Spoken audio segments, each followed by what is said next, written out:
Hi everyone, welcome to chapter 8. This chapter we're going to talk all about personality, and this is an interesting chapter where we're going to kind of dive into some different theories of how we look at personality. We're going to look at a lot of different ones and kind of break each of them down and talk about them individually.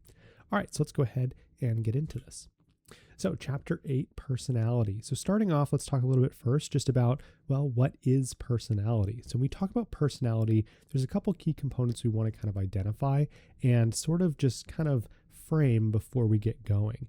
And so one big thing about personality is that, well, there are individual differences, right? We all have different personalities and they kind of reflect different ways that we think, feel, and behave, and how these things kind of tie together kind of makes up us as our own unique personality. But that also said, there are sort of these traits that we can see kind of mimicked in different people. And so we can see these commonalities amongst personality as well. And we'll see those kind of come back into play through some of these different theories we talk about. We also like to say that personality tends to be pretty enduring. So it's something that tends to kind of last and doesn't change too much throughout one's life. And generally speaking, personality persists with you. And whatever your personality is generally tends to be the same throughout your lifespan. At least once you get through sort of like, early adulthood, late childhood, you tend to form that personality and that tends to stick around through the rest of your adulthood.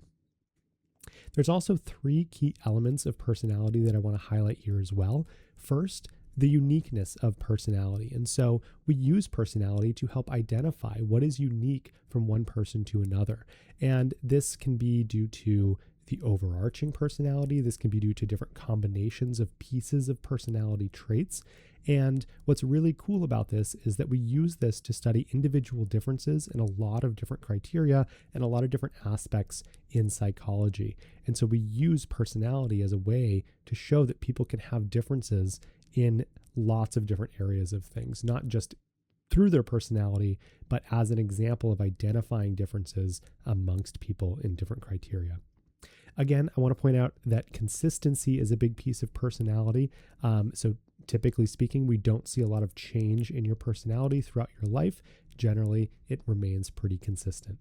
And then finally, explanation. So we use personality as a way to explain things like our thoughts and our behaviors and use this as a way to kind of tie those in to who we are as a person.